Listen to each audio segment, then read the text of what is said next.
Assalamualaikum warahmatullahi wabarakatuh. Perkenalkan, nama saya Sri Amelia Sidiki dengan NIM 4334200119. Saya berasal dari jurusan Fisika, Prodi Pendidikan IPA Universitas Negeri Gorontalo. Pada kesempatan kali ini saya akan menjawab pertanyaan-pertanyaan mengenai konsep 53.1, titik 2, dan titik 3 dan dalam bentuk PPT berikut kali ini. Yang pertama ada konsep cek 53.1. Nomor 1, gambar setiap betina dari spesies ikan tertentu menghasilkan jutaan telur per tahun.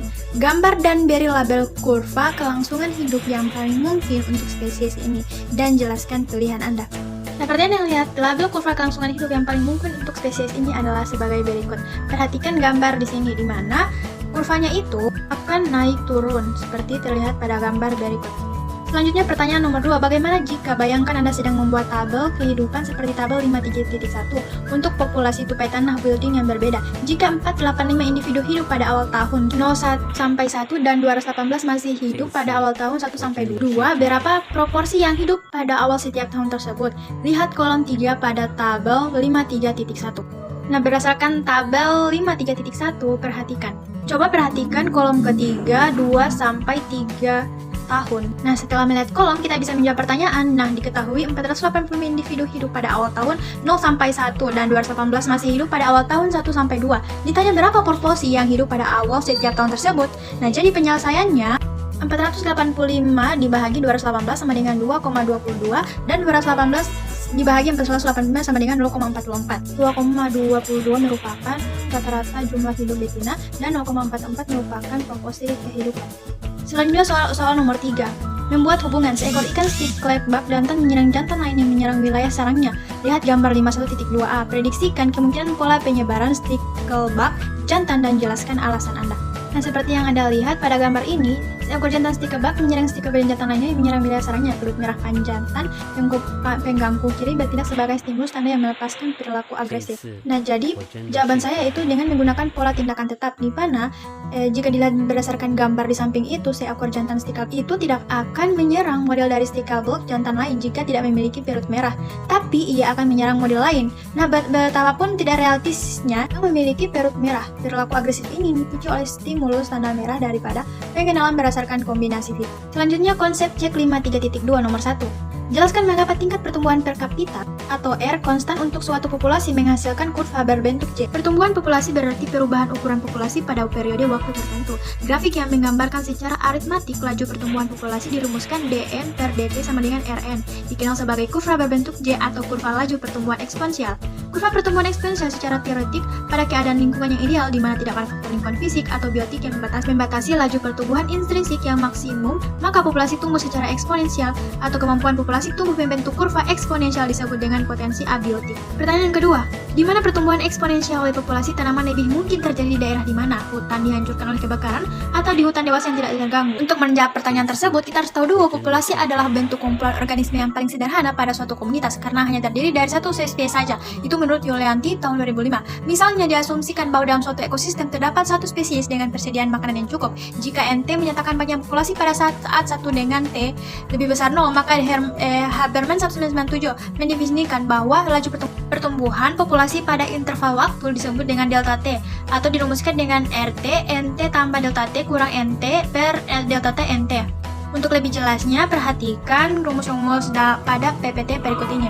Nah, jadi kita bisa menjawab pertanyaan bahwa kita dapat simpulkan hubungan antara RT dan NT menurut Versus tahun 1830 dan Verdenreid 1920 adalah bahwa laju pertumbuhan dipengaruhi oleh angka pertumbuhan tanpa pengaruh lingkungan yang notasinya dilambangkan dengan bilangan positif A dan efek naiknya angka kepadatan populasi.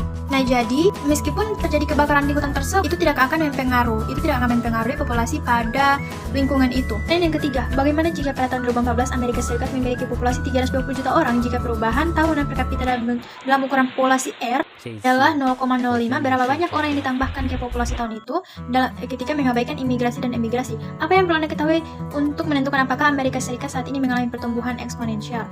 Nah, diketahui tahun 2012 itu Amerika memiliki populasi 320 juta dan ukuran populasinya itu 0,005. Ditanya berapa banyak orang yang ditambahkan pada tahun itu. Nah, untuk menyelesaikan itu dia menggunakan rumus PT sama dengan 320 dari populasi dipangkatkan dengan ukuran populasi, sehingga PT sama dengan 320 dikali 0,005 dari populasi, maka kita dapat mengetahui bahwa pada tahun itu, pada tahun 2014 itu, penduduk itu memiliki 1,6 juta jiwa. Dan bisa saya katakan bahwa pada saat itu juga dia mengalami pertumbuhan eksponensial. Selanjutnya, konsep cek 53.1 nomor 1. Jelaskan mengapa populasi yang sesuai dengan model pertumbuhan logistik meningkat lebih cepat pada ukuran yang relatif kecil dan besar. Berdasarkan persamaan DN per DT sama dengan DI dikurang DIN, berdasarkan persamaan 2.1 itu merupakan persamaan pertumbuhan eksponensial. Nah, persamaan 2.1 itu menunjukkan bahwa pertumbuhan populasi selalu tumbuh dan belum dipengaruhi oleh suatu kapasitas batas lingkungan. Menurut Allen, pertumbuhan populasi pada model pertumbuhan logistik tidak hanya tergantung pada ukuran populasi, tetapi juga efek dari kapasitas batas lingkungan yang akan membatasi pertumbuhan populasi.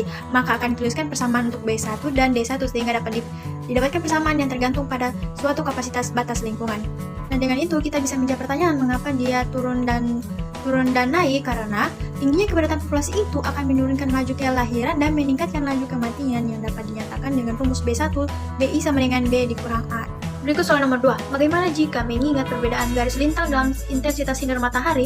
Lihat gambar 52.3. Bagaimana Anda memperkirakan daya dukung spesies tumbuhan yang ditemukan di khatulistiwa dibandingkan dengan spesies tumbuh yang ditemukan di garis lintang tinggi? Variasi lintang intensitas sinar matahari bentuk bumi yang melengkung menyebabkan variasi lintang dalam intensitas sinar matahari. Karena sinar matahari mengenai daerah tropis atau daerah yang terletak di antara 23, bujur lintang utara dan 23,5 derajat lintang selatan. Paling langsung lebih banyak panas dan cahaya per unit luas permukaan dikirim ke sana.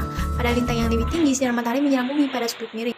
Dan dengan demikian, energi cahaya lebih menyebar di permukaan bumi. Perhatikan gambar berikut. Temperatur yang tinggi di daerah tropis menguapkan air dari permukaan bumi dan menyebabkan massa udara yang hangat dan basah naik atau panah biru dan mengalir ke arah kutub sesuai dengan gambar di slide sebelumnya. Saat massa udara yang naik mengembang dan mendingin, mereka melepaskan banyak kandungan airnya menciptakan curah hujan yang melimpah di daerah tropis.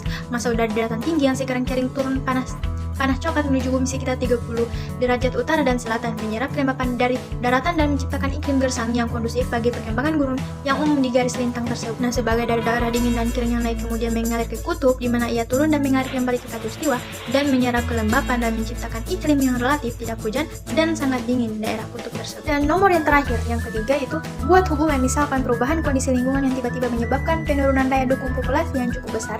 Prediksikan bagaimana seleksi alam dan pergeseran genetik dapat mempengaruhi populasi ini. Lihat konsep 22.2. Pada konsep 22.2, keturunan dengan modifikasi oleh seleksi alam menjelaskan adaptasi organisme dan kesatuan serta keanekaragaman kehidupan saat abad ke-19 tiba. Umumnya dianggap bahwa spesies tetap tidak berubah sejak penciptaannya. Beberapa awan keraguan tentang keabadian spesies mulai berkumpul, tapi tidak ada yang bisa meramaikan badai yang bergerumuh tepat di luar cakrawala itu. Slide selanjutnya, di mana Darwin mengumpulkan bukti bahwa keturunan dengan modifikasi seleksi alam menjelaskan 3 pengamatan luas tentang alam, kesatuan kehidupan, keanekaragaman kehidupan, dan cara-cara mencolok di mana organisme cocok untuk kehidupan di lingkungan mereka. Keturunan dengan modifikasi dalam edisi pertama itu diterbitkan dalam buku The Origin of Species yang membahas keturunan dengan modifikasi, sebuah ungkapan yang merangkum pandangannya tentang kehidupan. Organisme memiliki banyak karakteristik yang sama membuat Darwin merasakan kesatuan dalam kehidupan. Nah, dengan penemuan Darwin, maka pertanyaan konsep 53.3 dapat dijawab dengan penjelasannya tentang bagaimana adaptasi muncul berpusat pada seleksi alam, sebuah proses di mana individu-individu yang memiliki sifat-sifat tertentu yang diwariskan cenderung bertahan hidup dan bereproduksi pada tingkat yang lebih tinggi daripada individu-individu lain karena sifat-sifat itu. Sekian yang saya bisa sampaikan. Jika ada kelebihan dan kekurangan, saya mohon maaf. Billahi taufiq wal hidayah. Wassalamualaikum warahmatullahi wabarakatuh.